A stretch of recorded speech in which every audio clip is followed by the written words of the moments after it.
nandito kami para discuss ang topic na harmonic and harmonic conjugate functions. Pero bago tayo pumasok sa topic niyan, review muna tayo ng mga needed topics o mga essential topics na kailangan natin review lang. So yung una is review about complex numbers, variables, and functions. Ito lang, may explain ko lang yung kung saan ba nanggaling yung complex number and importance ng imaginary number. So, let's say meron tayo ditong line, horizontal, ito yung real numbers. Ito yung pinagdadaanan natin nung elementary. And the real number is any positive or negative number. This includes all integers and all rational and irrational numbers. Ito nga yung may example. Pi, square root of 15, negative. Tapos dito papasok yung imaginary numbers sa complex number. Pasok dito yung vertical line. Let's say meron tayong vertical line dito. Ito yung imaginary number. An imaginary number is a number that when squared has a negative result. Ito yung imaginary number. In description. Pinaka-common na imaginary number is square root of negative. Ito yung example ng imaginary number. I, which is imaginary number, ito nga yung negative. Square root of negative 1. E raised to pi I over 4 and 2i. And yung complex number, siya yung relationship real numbers then imaginary number. Okay, may example. 3 plus 2i, 5 plus square root of negative 50, and negative pi minus I.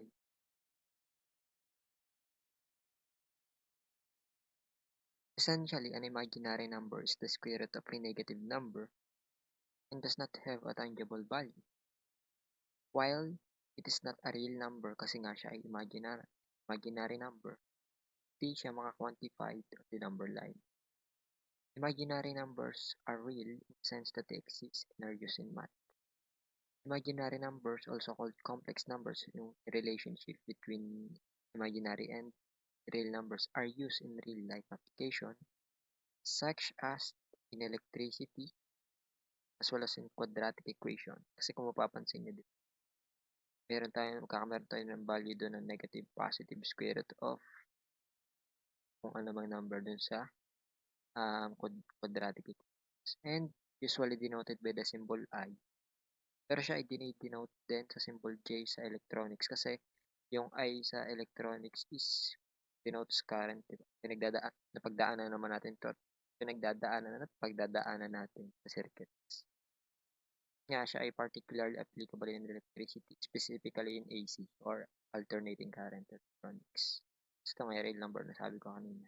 Positive or negative number. Kasi ito yung pinaka-format ng complex number. C, which is the complex function, is equals to x real numbers plus yi. Yi is the imaginary number, which commonly denoted yung I or yung value ng I is equals to negative square root of negative. Ito nga example sa Cartesian plane ng complex number. Siya ay relationship ng imaginary numbers and ng real numbers. Itong complex function x review 2. Yung review 2. Dito i-review natin yung Laplace equation and the Cauchy-Riemann equation. So gagamitin natin ito sa harmonic and harmonic conjugate functions. Sa Laplace equation, sinasabi rin yung derivatives of a function, partial derivatives of a function, must be equal to 0. Second partial derivatives. Ito nga, yung second partial derivatives of u with respect to x plus second partial derivatives of the function u with respect to y must be equal to 0. Ito yung in-state sa Laplace equation. Siguro napagdaanan na natin ito nung integral calculus.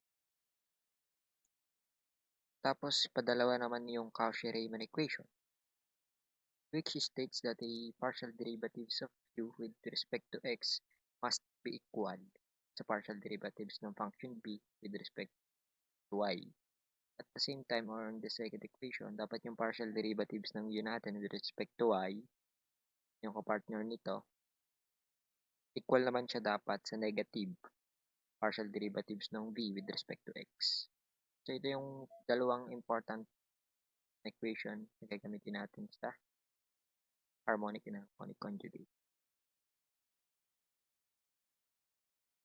Pasok na tayo sa harmonic function. Harmonic functions.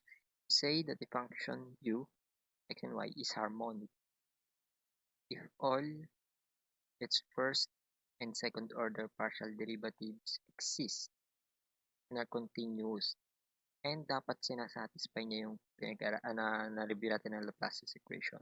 Dapat nasasatisfy niya ito. Mas magigits natin ito mamaya sa example.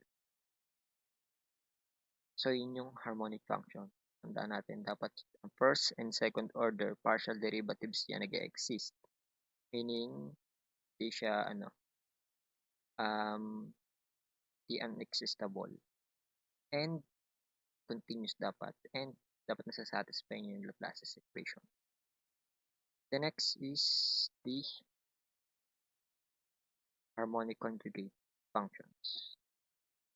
So, sa harmonic conjugate functions, if function c or complex function c is equals to u plus iv or real numbers plus imaginary numbers is analytic function, then u and v are both harmonic functions. Pag sinabing analytic function, sasatisfy yung Cauchy-Riemann equation na yung function ng u and must be equal to the certain partial derivatives with respect to y or yung with respect to x ng function u, dapat equal siya sa partial derivatives ng b with respect to y. Tapos yung pangalawa is partial derivatives ng u, ng function u with respect to y, dapat equal siya sa negative partial derivatives of b with respect to x dito. Yun yung Cauchy-Riemann equation. Pinagdaanan natin ito nung last week. Siya ay matatawag na harmonic conjugate if it is an analytic function. So, punta naman tayo sa mga examples para mas magets natin yung topic.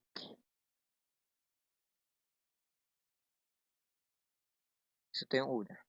Show that the function u is equals to x and y, x times y is harmonic. And, hanapan daw natin ng harmonic conjugate function ng u natin. Hanapan daw natin yung harmonic conjugate niya. Solution. Note that for u is equals to x times y to be harmonic, yung kanina, dapat sinasatisfy niya yung Laplace's equation. Which is this one? Ito yung Laplace's equation and ito yung function natin. Dapat masatisfy siya. So, ano ibig sabihin doon? Dapat hanapin natin yung second partial derivatives ng function natin. Ito. Second partial derivatives niya with respect to x plus with respect to y. Dapat equals to 0. So, yung partial derivatives nito with respect to x, second partial derivatives is ito, 0. Kasi yung first, di ba, y lang. Kasi makakancel out lang to. Tapos yung kabila naman ito. And yung second partial derivatives nitong dalawa is equals to 0. Diba? Alam ko naman gets nyo yun. So, 0 plus 0 will be equal to 0. So, ibig sabihin, true siya. Since the function is harmonic. So, mahahanapan natin siya ng harmonic conjugate. Paano naman maghanap ng harmonic conjugate functions? Paano natin hanapin yung harmonic conjugate functions ng equation ng function na binigay sa atin? So, yung function b daw, ito, para maging harmonic siya ng u, dapat analytic, diba? Dapat analytic, meaning, dapat analytic yung function natin. And to find if a function is an analytic, dapat nasa-satisfy niya yung Cauchy-Riemann equation 1 and equation 2 natin, di ba?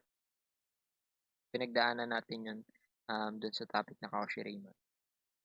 But, di ba, ang partial derivatives ng u with respect to x ay y. Paano natin nasabi yan? Kasi, di ba, sinabi dito, nakalagay dito. Ito, nahanap na natin siya kanina, di ba? So, ito na yon. Ito na. Hence, we would have partial derivatives of b with respect to y is equals to y din kasi equal lang itong dalawa. Sabi sa Cauchy-Riemann equation. Hence, partial derivatives of b is equal to y partial derivatives of y. Kasi hanapin natin yung value ng b. Kasi yun yung harmonic conjugate, di ba? So, ito na yon. I-integrate natin yon para maalis yung partial derivatives. So, integrate natin. Ang magiging integral nun ay b is equals to y squared plus 2 plus h of x. Bakit h of x? Hindi c.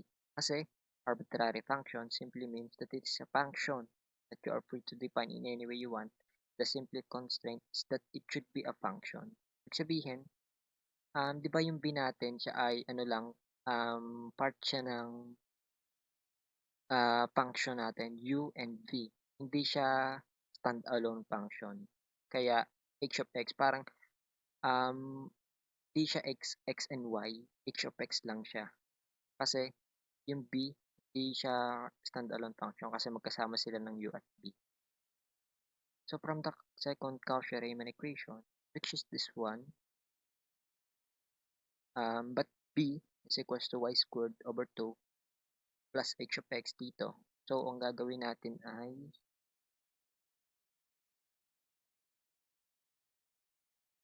hence partial derivative of b with respect to x is equals to h prime of x, diba? And yung kanina nahanap natin yung value ng partial derivative of u with respect to y which is equals to x. Yan yung sa dalawang slide bago to. Yung sa una, dun sa harmonic functions pa lang. Making substitution, h of x equals to negative x. Kasi to, diba? Ito, tsaka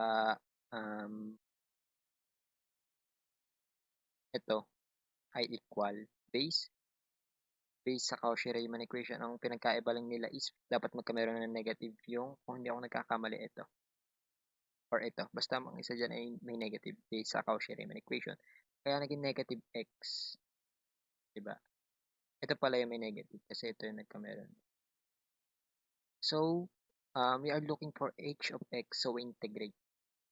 Diba? Hanapin lang natin yung value ng h of x kasi yun yung i-plot natin mamaya dun sa nakuha nating integral na may h of x. So, ito yung value ng h of x. I-integral natin tong function na to. So, ito yung sagot. Negative x squared over 2 plus c. Arbitrary constant na siya kasi meron, ito na yung value ng x and y na gagamitin natin dun sa function natin mamaya sa final answer.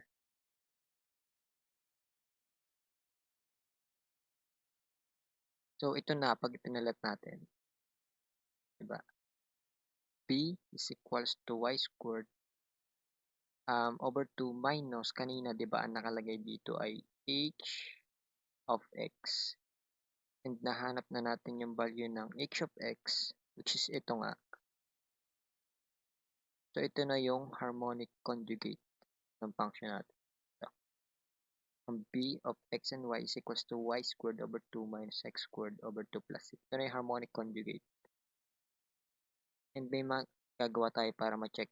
May checking din siya na gagamit natin or test. Is ito. Diba, ang b para maging harmonic conjugate function ng u, dapat analytic. So, ito yung function u natin, ito yung function b natin, ito ay nahanap natin doon sa kanina. So, para maging harmonic conjugate sila ng bawat isa, dapat analytic sila, diba? Or nasa-satisfy niyo yung Cauchy. Cauchy-Riemann equations. Which is ito. Gagamitin ulit natin to para matest kung true ba yung sagot natin. And ito na sa pag-check. Ito yung unang function u. Ito yung pangalawang function b na nahanap natin. So, dito makukuha natin yung partial derivative ng u with respect to x and partial derivatives ng u with respect to y, which is y and x.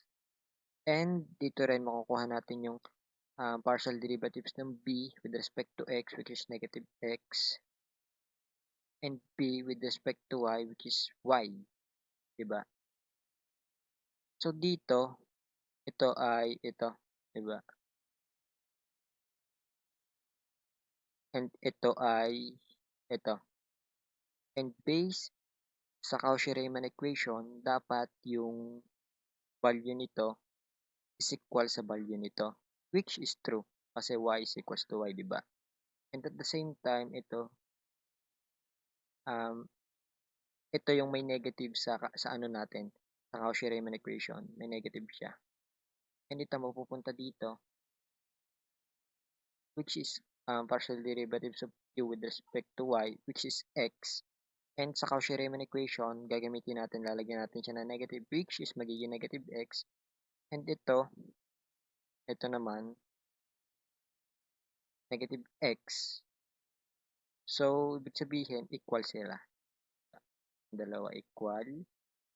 Itong dalawa ay equal. So, yung sagot natin na ang harmonic conjugate function ng function na to ay ito is true. So, therefore, verified. Para sa example, identify if the given function u is equals to e raised to x cosine y is harmonic or not.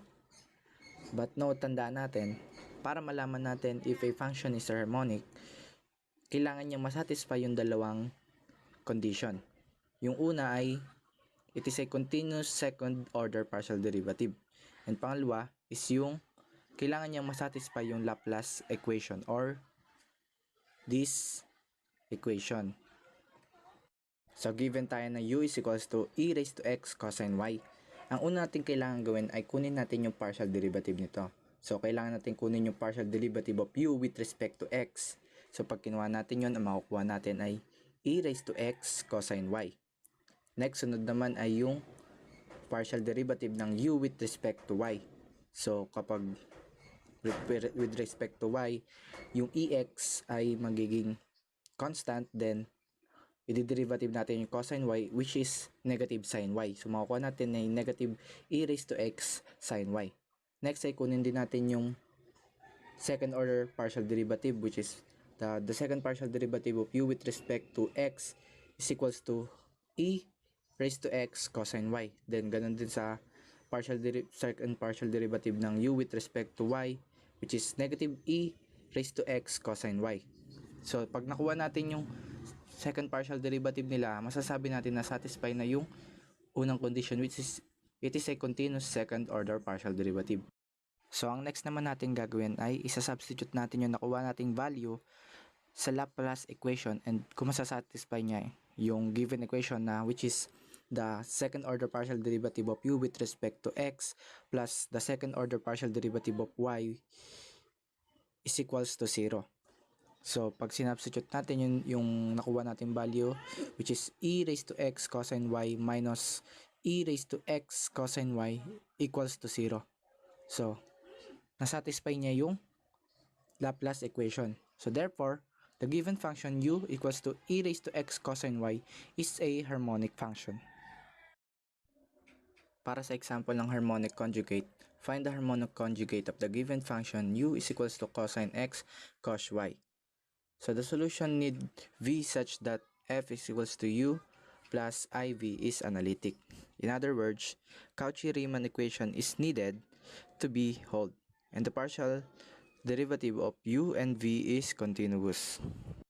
So una natin kailangan gawin ay kunin natin yung partial derivative of u with respect to x. So given u is equals to cosine x cos y, we have negative sine x cos y. Then the partial derivative of u with respect to y is cosine x sine y.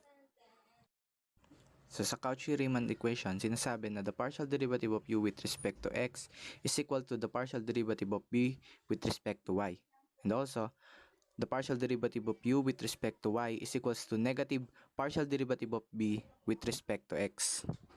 So sa unang Cauchy-Riemann equation, which is partial derivative of u with respect to x is equals to partial derivative of b with respect to y.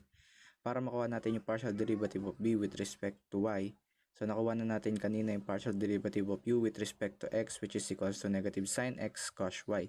So ang partial derivative of b with respect to y natin ay equals sa negative sine x cos y.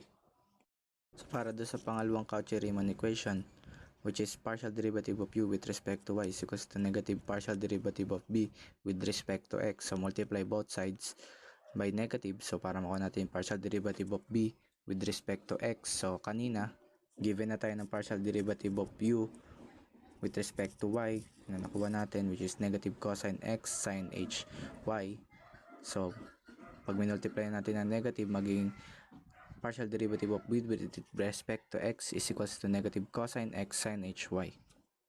So given yung dalawa nating nakuha equation kanina, which is yung partial derivative of b with respect to y equals to negative sine x cos y, and yung partial derivative of b with respect to x equals negative cosine x sin h y, pipili lang tayo ng isa na gagamitin natin doon. So sa situation na to, ang ginamit ko ay yung partial derivative of b with respect to y equals to negative sine x cos y.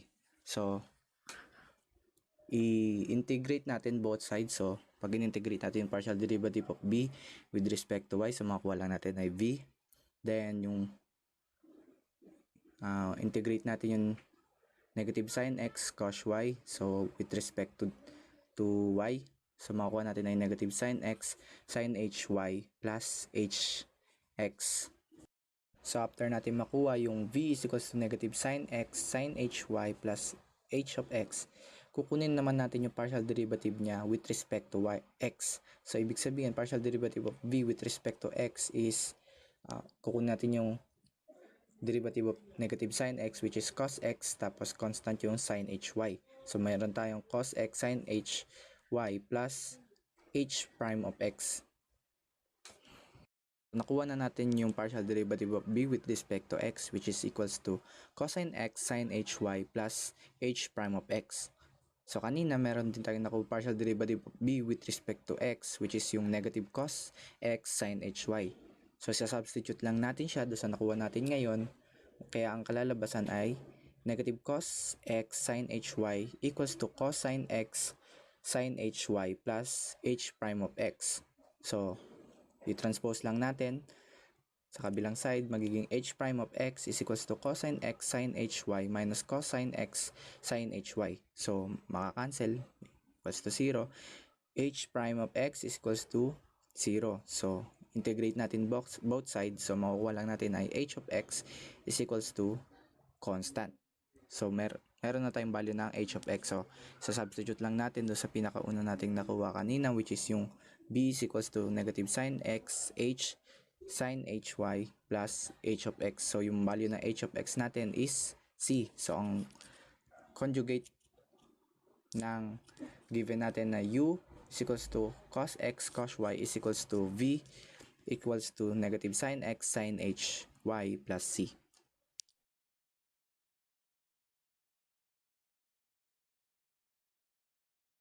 For another example, determine a harmonic conjugate to the function f is equals to 2y cubed minus 6x squared y plus 4x squared minus 7xy minus 4y squared plus 3x plus 4y minus 4.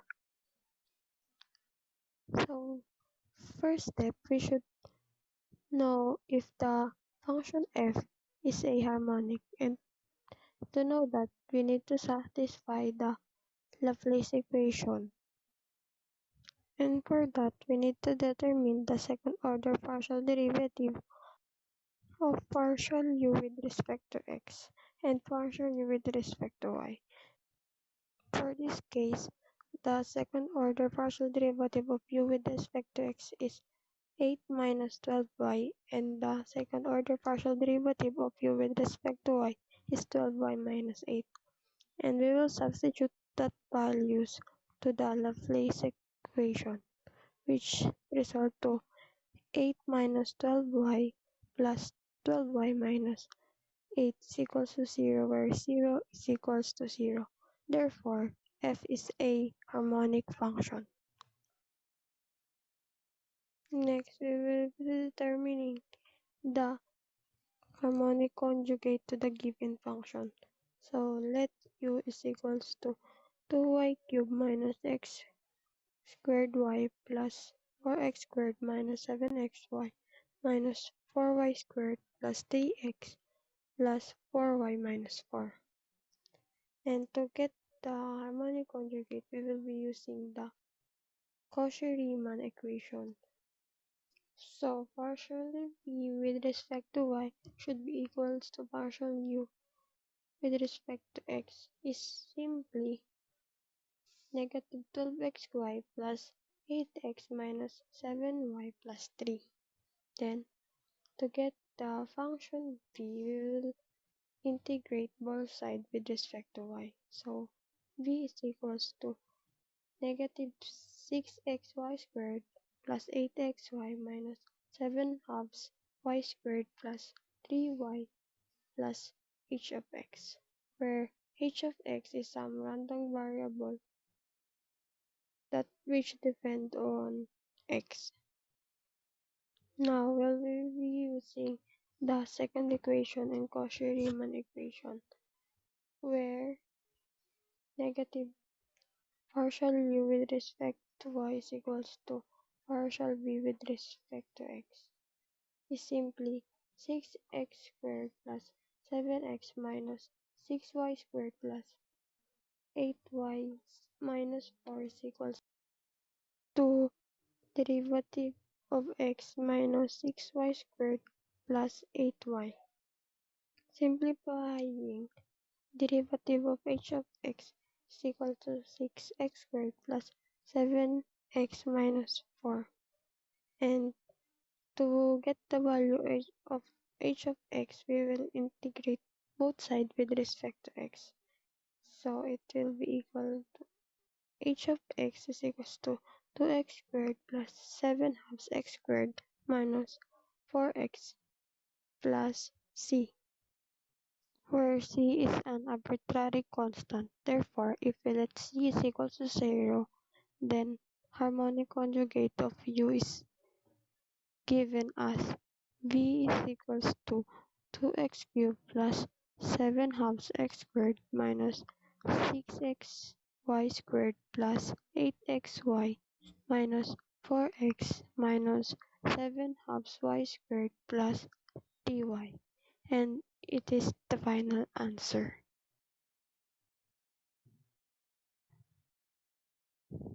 Example. Determine a harmonic conjugate the function u is equals to x squared minus y squared. So, like the other example, first step, we need to know if the given function is a harmonic function using the Laplace equation. And with that, we need to find the second order partial derivative of u with respect to x and also in u with respect to y. So, in this example, the second order partial derivative of u with respect to x is 2, and the second order partial derivative of u with respect to y is negative 2. So, substitute the 2 and the negative 2 in the Laplace equation. It will be 0 is equals to 0. So, therefore, the given function is a harmonic. And the next step in finding the harmonic conjugate, we will be using the Cauchy-Riemann equation. The first equation partial v with respect to y is equals to partial u with respect to x is simply 2x. And to get the function v, we will integrate both sides with respect to y. So b will be equal to 2xy plus hx, where hx is some random function which is depend on x. So in finding this h of x, we will be using the second equation and Cauchy-Riemann equation, which is negative partial v with respect to x should be equal to partial v with respect to y. We can get that negative 2y minus derivative of h of x should be equal to negative 2y. Simplifying, the derivative of x is equals to 0. So to get the h of x, we need to integrate both sides with respect to x. So h of x will be equal to 0 plus c, where c is arbitrary constant. Therefore, if we let c is equals to 0, the harmonic conjugate of the given function u is v is equals to 2xy, which is the final answer.